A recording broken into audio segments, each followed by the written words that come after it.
I'm really excited to be sharing with you one of the latest offerings from ATN, and that is their X-Sight LTV. This one in particular in front of me happens to be the 5 to 15 power. Now, if you've been following the ATN product line, I'm sure you'll notice right away that this optic appears to be much smaller and an overall more streamlined package, and that's because it is. And what makes it very impressive is that they've managed to get this under 2 pounds while still maintaining a number of really useful features.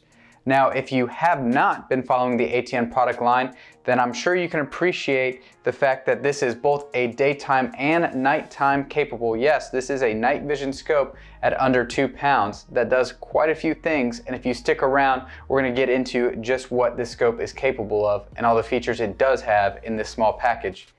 Now, to give us a baseline, this footage here is actually a half moon out and no illumination whatsoever. So this is pretty much kind of, like I said, a baseline in terms of the sensitivity the scope has. Now that tree line over there is actually 450 yards away. The fence line in the foreground is roughly 140.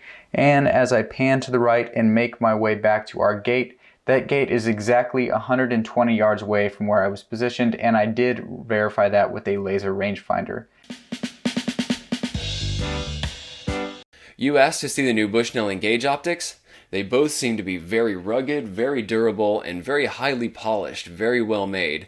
And then one of the things that's really exciting to me is the quality of the glass. Resolution is excellent, contrast is excellent, and low light performance is one of the things that really surprised me. These things work really great at dusk and at night. This particular Engage rifle scope that I've been playing with is the 2.5 to 10 power model. It features a 44mm objective out front, so it collects a lot of light. It has a 30mm tube, so that places this into the tactical end of the Engage lineup. And going along with that, we have these target style or tactical style turrets right here, not protected by any caps. And you get this great big knob that you can easily read what your numbers are as you're dialing around. This dials 1/4 MOA per click.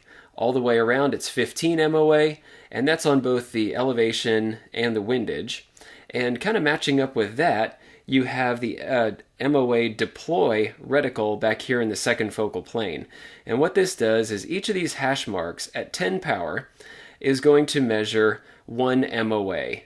So this is one that if you did want one scope that you could conceivably, take out into the field for hunting and get out on the range or, do tactical style of shooting, I think that this would actually flex pretty well. And the weight is not that excessive really, especially for a tactical scope.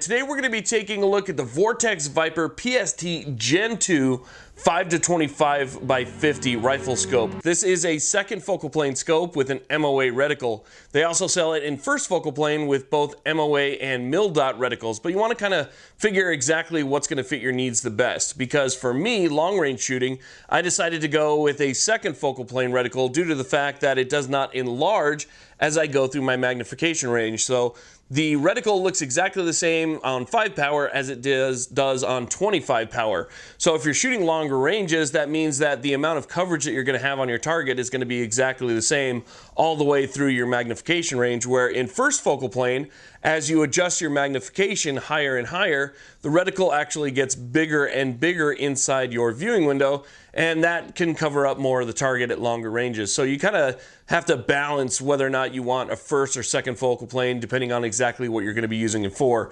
Very fine precision shots, you might want to consider second focal plane.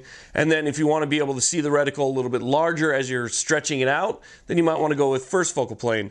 Now, this does have an illuminated reticle. It's very nice, it's very bright, it's got several different settings with an off setting in between each setting. So you don't have to bring it all the way back to 0 and then adjust to your magnification range. You can be in setting 9 and then go in between 9 and 8, and it's going to be off, and then go down to 8 and it's going to be on again.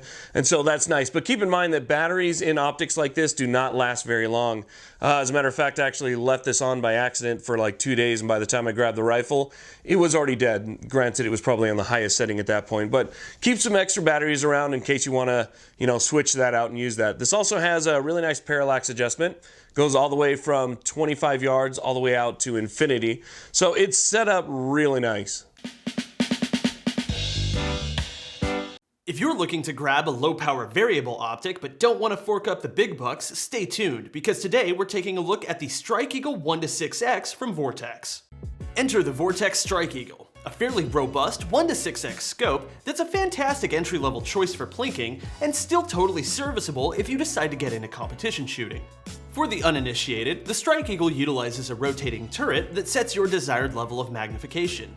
We quite like that the ring is set far enough forward that it won't interfere with scope covers if you run them, and manipulating the magnification feels nice. It does require a tiny bit of force to rotate, and is certainly not going to adjust on its own. You can even add a throw lever to get a little bit more leverage if desired. For size comparison, the Strike Eagle is approximately 96% the length of 3 microbananas. While the lower zoom settings are crystal clear, it should be said that the Strike Eagle does begin to show a little bit of distortion at the 6x mark. It's nothing game-breaking, but it does make punching out past 300 yards or so a little bit challenging. The scope turrets are capped, but given the style of optic we're talking about here, you're likely not going to be adjusting windage and elevation on the fly. This is the ATN X-Sight 4K Pro. It is a completely electronic scope with integrated 4K sensor, onboard video recording. It's got ballistics built in. It can interface with your mobile device with dual stream video to show you exactly what's happening if you're spotting a shooter using this scope. This thing is crazy. Now, why was I interested in getting this scope? I do a lot of storytelling where I need to capture my shooting, whether it be shooting for groups at 100 yards or shooting steel at 400, 600, or 1,000 yards. I do a lot of hunting. We're talking about big game, coyote, rock chalks, and a bunch of other stuff. For me to be able to capture all of this with the recoil activated video, I don't even have to think about pressing record and stop. This is a total game changer for me. And in terms of battery life, amazing. I've used this scope I've had it on for probably 4 hours, I would say, and the battery was only slightly down. Again, the sunshade is a great addition that's included, and the scope rings.